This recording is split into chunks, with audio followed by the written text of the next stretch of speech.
Hi there. I'm going to do a review for Sweet Home Alabama. This movie came out in 2002 and it stars Reese Witherspoon and Patrick Dempsey. And Josh Lucas, yes. Um, this movie was kind of like that time period where Reese Witherspoon was kind of on the rise in Hollywood. So of course this movie came out right around the same time that she was doing the Legally Blonde movies. And this movie is almost like watching Legally Blonde, if only for the differences is that she's not a silly girl trying to become a lawyer. This one is about she is a socialite up in New York City. She's basically what is it? Works for the mayor more or less or something like that. Doesn't really matter. It's the fact that she's up in the high society of New York City. She's involved with the mayor's son, Andrew, played by Patrick Dempsey. And the movie is basically about how she has learned how she has to obtain a finalization on the divorce from her estranged husband down in Alabama. And of course, she takes off for this little tiny town, of course, in Alabama that's supposed to be like kind of like rustic and backward and things like that. It's supposed to have all the usual charm of small town Alabama. I don't really have a clue if Alabama's anything like this, but I guess it's supposed to be the in joke of what Alabama's supposed to be about. I don't think Alabama's anything actually like that. I think Alabama's a little bit more up to date than that. I don't know. But in this movie, they're definitely portraying Alabama as being a little bit of a back road area. However, it's not entirely back road. I think the biggest difference between New York City and Alabama is, of course, they went to small town Alabama. They didn't go to Birmingham, Alabama. But nonetheless, this movie here, Reese is heading down to small town Alabama to meet up, to get back, to get her estranged boyfriend or husband to file divorce. So it's a bit of a bit of a curious film. It's like a bit of a it's basically a comedy. And in some ways, it is sort of like watching Legally Blonde because it's got all the comedic bits of Legally Blonde in there. Is that Reese Witherspoon more or less is sort of out of place because she hasn't been back in this place in a little while, so she's sort of used to New York City life and not so much used to the small town life she came from. So in that way, it's kind of like Legally Blonde. I don't know. To me, it felt like a different word, a different name for Legally Blonde.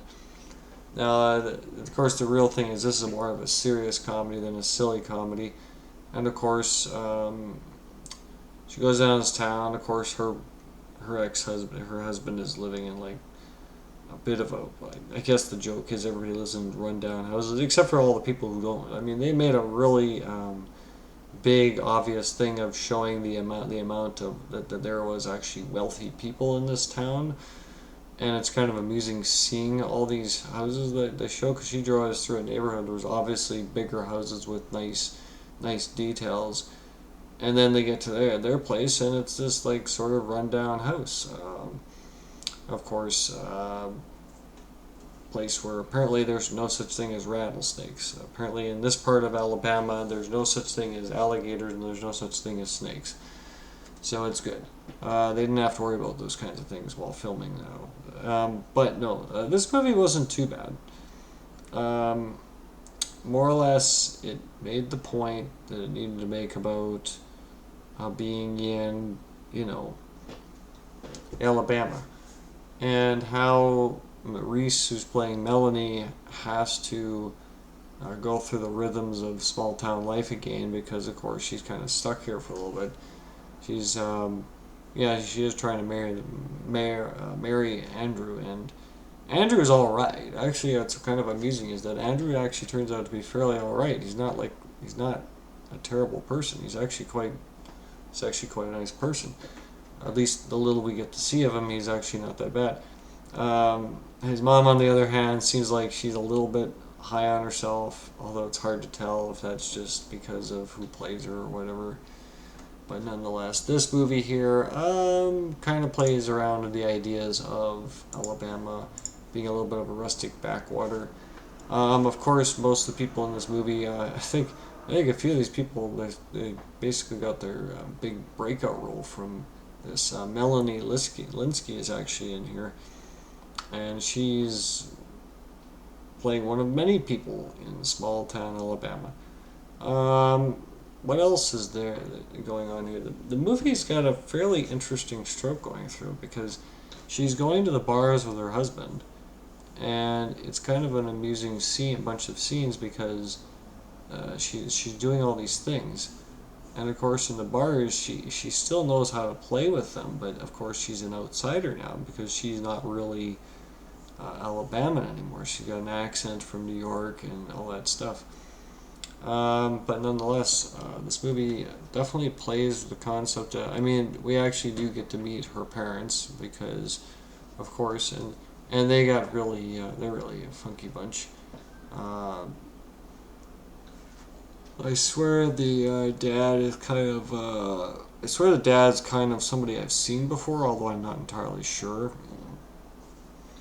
But it's not too bad of a movie. Yeah, another thing that happens is young Dakota Fanning shows up in this movie to play a young Melanie, so it's all good. Um, I don't know. This movie is not too bad. It's got its flavors, but I couldn't help but notice how they have to run this little silly story that like her when a reporter shows up in the town trying to seek her out, trying to find out where this is and what she's doing there. And he finds out she's trying to play it up as this is like a Civil War town, which it really isn't, and that the Civil War was a little touch different because this is of course Alabama. This is not Yankee Town anymore. This is um, this is Confederate land. Um, Honestly, I don't think I don't know. Being that one can't say they've been into Alabama too much, it's really hard to decide how similar this is to Alabama. I don't think it is. I think the people in Alabama are a little different than this. Nonetheless, you definitely get this sensation of what Hollywood thinks of Alabama. But nonetheless, this movie's not too bad. It's actually quite considerate to its core. And to me, this is I don't know. I was watching. I thought it feels like just a little bit more serious version of Legally Blonde to me. Again, Legally Blonde came out around the same time, and so you got Reese Witherspoon playing almost a similar character to Legally Blonde. She's just not quite as dopey silly. In this movie, she's a little bit more upstate. It's not that much different though. Ironically enough, these two films are not that much different. Um, she's just not carrying the same purse, and she drives a similar car. I mean, there's not that much difference, but nonetheless, it fits the timeline because of course she's acting sort of like the same person, only in Alabama instead of elsewhere. But this movie works more or less as showing depicting her, and of course at the end when they're trying to go through the marriage, of course they find out that she never actually finalized the divorce settings. She never signed the paperwork. So you had a lawyer showing up trying to get her to sign this stuff, saying, "No, you never signed your end." And that was the joke, is that now she can't get herself to sign it, and then she has to watch. They have to watch as like. That was actually kind of the thing I didn't like about the movie, is that she was the one who went down to make all the trouble of trying to get him to sign the paperwork, and now she can't decide if she wants to sign it. But nonetheless, it creates a minor little drama scene at the end, and a comedic scene too. So yeah, there's a lot of comedy in this movie. I'm not sure. I don't. There's not much. I thought there was gonna be a little bit more drama heavy. I thought there was gonna be a little bit more serious. Instead, it's a very comedic heavy. It's a very comedy heavy movie. They go through the motions being in Alabama. They attend the local carnivals and things like that because I think this is supposed to be like I don't know when this is, fall or something. Um, but nonetheless, it's a rather amusing movie.